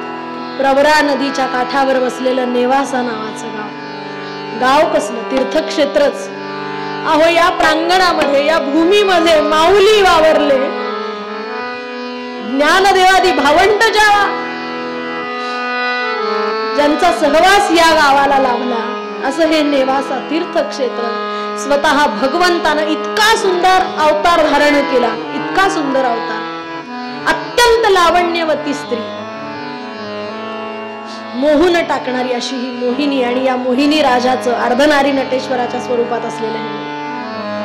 आमच्या जनाबाईनं भगवंताला पाहिलं आणि भारावून गेली. हो, आणि देहभान विसरली, देहभान विसरली. कपाळाचा धक्का, नेमका दरवाजाला लागला. धाड दिशी दरवाजा उघडला. गोणाईनं गरम पोळी वाढायला आणि हिनं बघायला नेमकी एक वेळ झाली. नेमकी एक वेळ झाली तशी जोरात खेकसली. कार्टे, भिकारडे, अगं देव जेवतात आणि धटिंगणासारखी समोर उभी, माझ्या देवाला घाण बसेल, चालती हो. आणि काय ग, देव जेवल्यानंतर तुला देणारच होते ना मी. मंडळी, गोणाईचे हे शब्द जनाईच्या काळजामध्ये चर्रकन घुसले. त्याच पावली धावत धावत धावत धावत आपल्या झोपडीमध्ये निघून गेली. इकडे भगवंताच्या हातामधला पुरणपोळीचा घास असाच राहिला. का? अहो भक्ताचा अपमान होता, देवालाही नाही सहन झाला, देवालाही नाही सहन झाला. लक्षात घ्या मंडळी, देव कधी पदार्थ खात नसतो, त्या पदार्थामागचा भाव खात असतो. आणि सांगू का, शब्दानं झालेली जखम कशानच नाही भरून निघत, कशानच नाही भरून निघत. देव ताटावरून उठले. गोणाई म्हणते काहीच जेवला नाहीस तू, काहीच जेवला नाहीस देवा. पोट भरलं म्हणाले माझं गोणाई, पोट भरलं ग माझं. धावत धावत धावत जनाबाईंच्या झोपडीपाशी आले. जने दारू घड. अगं मी आलोय. ती म्हणाली आलास तसा परत जा देवा, मला नाही तुला बघायचं, मला नाही तुला बघायचं. मला आज कळतंय की तू श्रीमंतांचा देव, आणि मी काय तुझ्या ताटातल्या पुरणपोळीकडे बघत होते का रे? मी तर तुला बघत होते, तुझं रूप डोळ्यामध्ये साठवत होते. का बुद्धी दिलीस मला? का मला गरीब ठेवलंस? का वेळ लावलंस तुझं मला? मला आई नाही, मला वडील नाही. त्वमेव माता च पिता त्वमेव, त्वमेव बंधू च सखा त्वमेव. मला नाही तुला बघायचं देव. आलाच तसा परत जा. आपल्या योग मायेनं भगवंतानं दरवाजा उघडला आणि आतमध्ये गेले आणि म्हणाले, मला भूक लागली, मला काहीतरी खायला दे. गरीबाची चेष्टा करतोस का रे? तू येणार म्हणून नामदेवांच्या घरी एवढा थाट झालाय. त्यांच्या खरकट्यावर जगणारी दासी मी, माझ्या मेलीकडे काय असणार आहे? दुपारची खरकटी भांडी पडली होती, त्यामध्ये भाजीचं पातेलं होतं, त्याला भाजीचं पान चिकटलेलं होतं. शिळ्या भाकरीचे तुकडे होते, शिळ्या भाकरीचे तुकडे खाल्ले, भाजीचं पान जिभेवर ठेवलं, माठातलं थंडगार पाणी पिलं आणि तृप्तीचा ढेकर दिला. आणि आता भोजन झालं आणि गप्पा मारत बसले. हो अहो, देव भक्ताची चर्चा होती, ती तुमच्या आमच्यासारखं नाही. तुमची सून काय करते, आमची सून काय करते, असे विषय नाही. 7वा वेतन आयोग तुम्हाला का आम्हाला, याच चर्चा. जीव काय, शिव काय, ब्रह्म काय, माया काय, नीती काय, अनिती काय, धर्म काय, अधर्म काय, पाप काय, पुण्य, असे विषय होते. आणि गप्पा मारता मारता जनाबाई म्हणाल्या, देवा अरे तुला काही काम नाही, तू असाच गप्पा मारत बैस, पण मला खूप कामं पडली. आणि म्हणून तिनं ते जात आणलं, ते पोत आणलं आणि दळण दळायला सुरुवात केली. आता आपल्याकडे एक पद्धत आहे फार पूर्वीपासून. काय पद्धत आहे? की जात्यावर जेव्हा दळण दळायचं तेव्हा काय करायचं? ओव्या म्हणायच्या. आणि आमची जनाबाई दळण दळू लागली. दळताना गात होती आणि गाताना दळत होती. चला ओवी म्हणूया का? कुठली म्हणूया सांगा, जुनी का नवी? पटकन सांगा. हा, जुनी. सुंदर माझे जाते ग फिरते बहुत, सुंदर माझे जाते फिरते बहुत, ओल्या गांगू कोणते तुये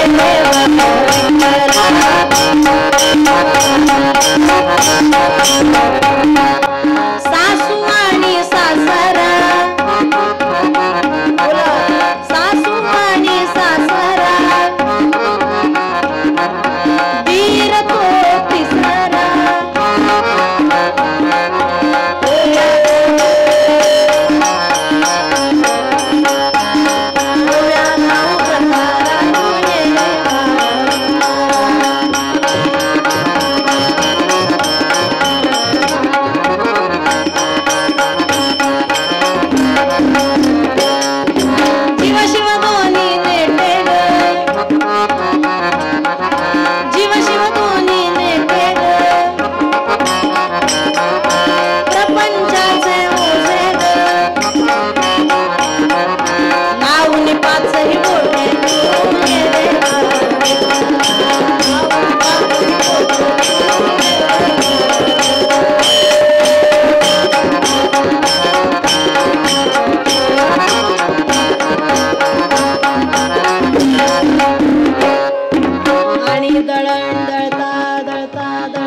काळपासनं तिथं कमरेवर हात ठेवून त्यांना उभं केलंय.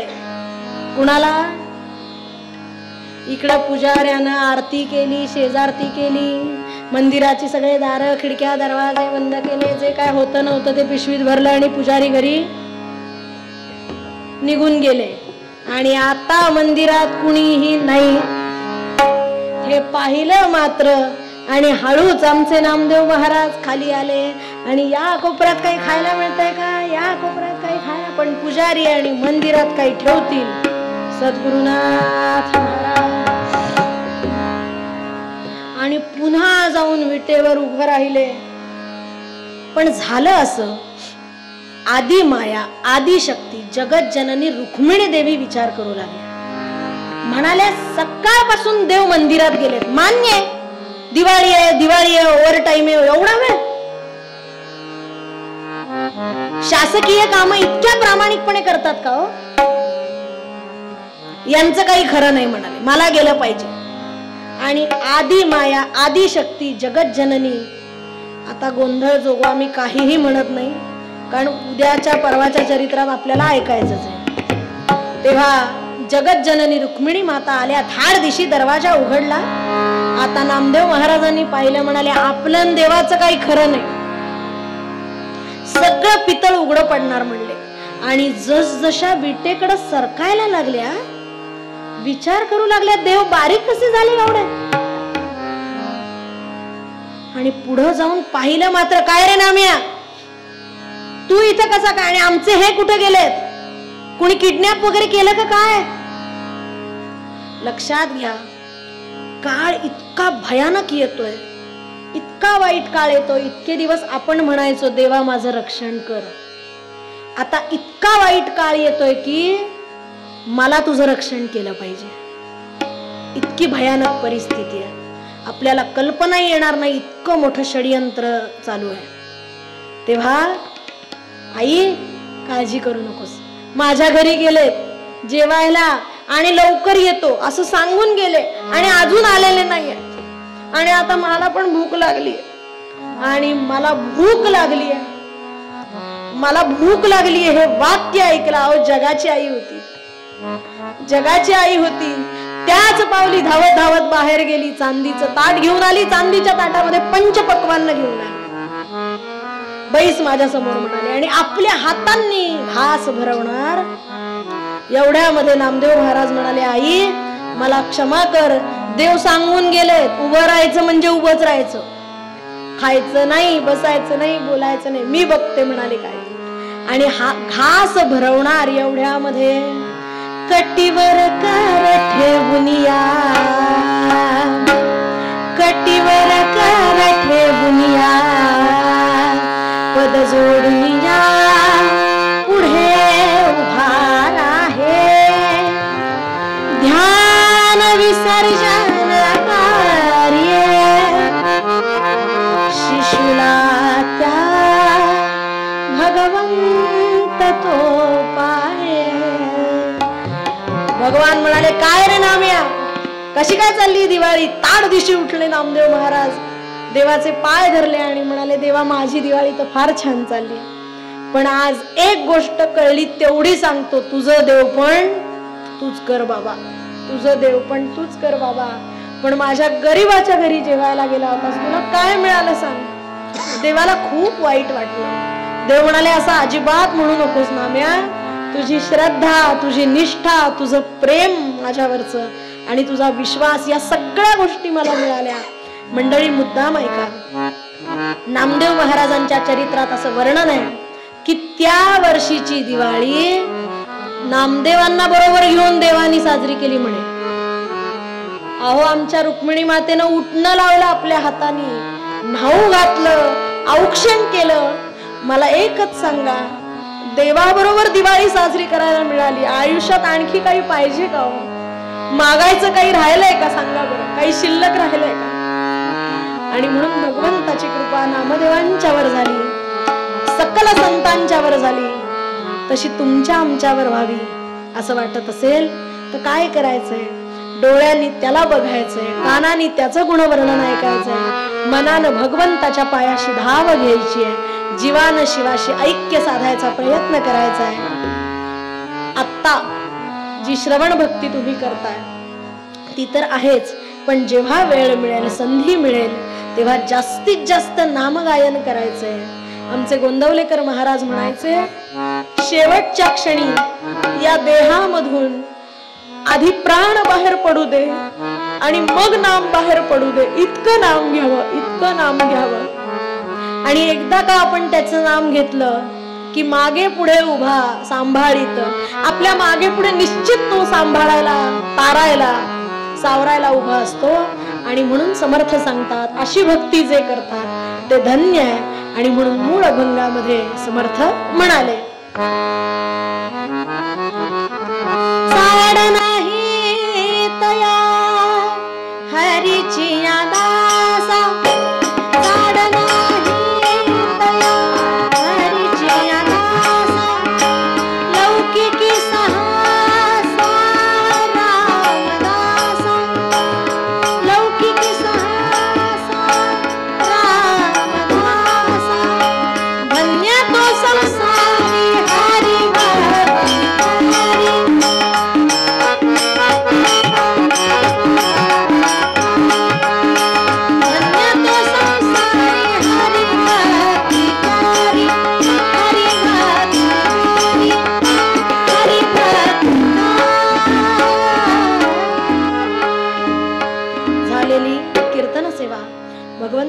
अंजली अर्पण करते. भगवंताकडे काय मागायचं? तुझा विसरण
उपेक्षु नको गुणवंता अनंता प्रभुनायका